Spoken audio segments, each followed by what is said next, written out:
On May 28, 2013, Anita Sarkeesian released her second video in her series, Damsel in Distress, Tropes vs. Women in Video Games. When I heard about the first episode, it was from an episode of the Game Over Thinkers Overbites. After hearing about it, I watched it and I didn't mind it at all. But after watching the second episode, I felt that there was something there that I didn't notice before. After watching a few of her other videos, I figured out what it was. Before I begin, I feel that there is an elephant in the room that I need to address. During the run of her Kickstarter project to fund Damsels in Distress, and even now, Anita Sarkeesian was met with an overwhelming number of insults, misogynistic remarks, and even life-threatening responses from gamers to the point that it could no longer be called cyberbullying due to its sheer value. It was cyber terrorism. For that, I apologize. And I shun all those who continue to think that the best way to deal with something that they consider a problem is to threaten them until they are scared away. It's especially detrimental to gamer society when this is done to anyone with an extra Y chromosome who dares to offer any kind of objective opinion. Might I remind you of Jennifer Hepler and how the resurgence of some comments that she made years ago boomed into such levels of cyberbullying that she had to disconnect her home phone? You have too many people who are taking things way too personally and figure the best way to counter-argue the issue is to bully them to death. I am not part of that group, and I want to apologize to you personally, Ms. Sarkeesian, that you had to deal with such cyber terrorism.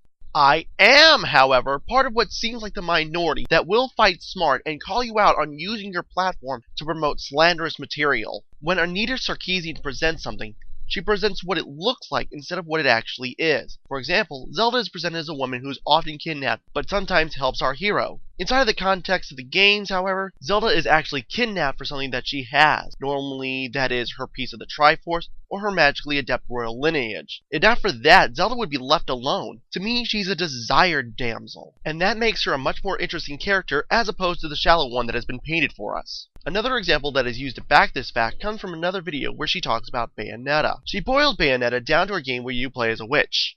And that's it. That makes it sound like the game and the character of Bayonetta herself have very little in terms of depth, which simply isn't true. She does not acknowledge any part of the gameplay, sound, or even story, all of which would otherwise paint Bayonetta as more than just a game where you play as a witch. Suffice to say, there are too many examples to list where Anita's oversimplification paints a negative picture that she can use to enrich her argument. When coupled with her continuous use of words such as misogyny, patriarchal, and many other buzzwords, I get the feeling that Ms. Sarkeesian is a trope as well. One that I would like to call the misandrous feminist. By definition, a feminist is someone who wants to be equal to men in every aspect. By definition, misandry is the hatred of men. So to be equal to the thing that you hate is either self-destructive or is paradoxical. Misandrous feminists are extremists. They don't want equality, they want superiority. Anita Sarkeesian shows that she is this several times with her out-of-context examples, as well as calling the overuse of the women in the refrigerator trope as blatant misogyny, insinuating that the developers put the trope in there to disempower women, a fact of which she provides no actual proof and is therefore pure speculation. But she tries to present this as a fact, and she wants these materials used in an academic setting. Ms. Sarkeesian, I'm sorry to say that because you instill your own opinion into the material, these videos are no longer suitable for the classroom, thus defeating their overall purposes. While I believe that Anita Sarkeesian is a misandrous feminist whose videos exploit materials used out of context for her own personal gain, I will say this in her defense. The damsel in distress trope, as well as its more mature forms, do still exist. I think this stems from the problem that the audience wanted more realistic-looking mature games, and what they got were graphic horror games with gritty content. One of those gritty contents was the overuse of women being brutalized for the sake of the story, enough to the point that Ms. Sarkeesian took notice. I will defend the Golden Age titles by stating that due to both hardware limitations as well as time limitations, especially at the arcades, games generally needed to explain their story very quickly so that the game can start. One of the fastest ways to do this was indeed the damsel in distress. Reboots, remakes, or otherwise throwbacks to the Golden Age of gaming maintain this trope because it maintains the legacy in the history of the media, and it's especially fine in a day and age where people know not to treat women like objects. But that's not to say that a man can't be like his in-game heroes and be a bit chivalrous to his lady. In modern games, though, the damsel in distress trope has evolved into what I can only call the Dark Age, in the same way that comics did from 1996 to the end of the millennium, though the end of this age is subjective depending on who you ask. Art styles became grittier, stories became grittier, and that sometimes meant having grittier images, which did include the brutalization of women. With that, I direct you to all of Ms. Sarkeesian's examples in her second video. But here's the main question. Is this a bad thing?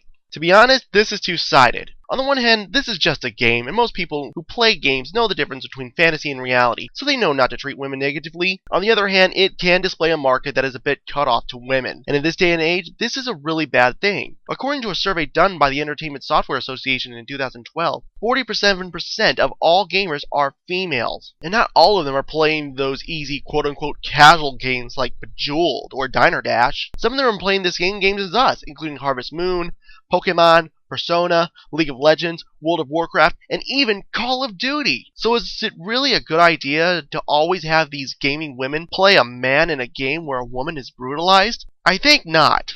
What the industry needs to do is two things.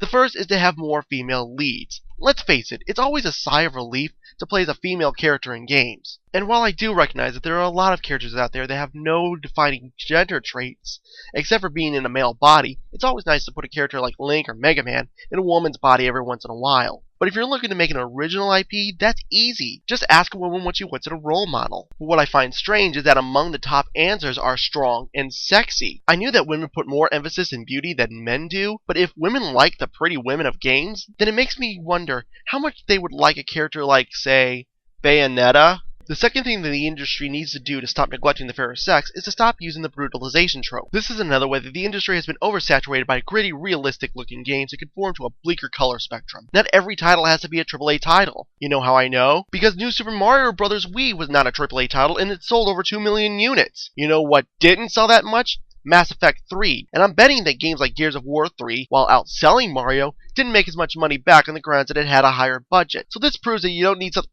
Wait.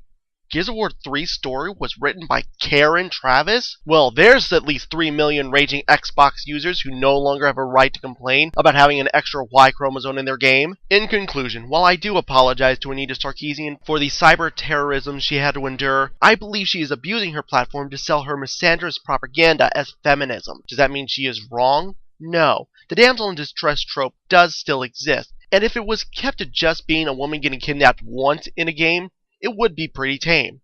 But since it has evolved in a gritty, brutal, modern form, I'm pretty sure that the ever-growing female gamer population would object to that. I think it's up to the developers to provide new female heroines and to stop using these brutalizing movie tropes in their games. Oh, and Gears of War 3 was written by a female.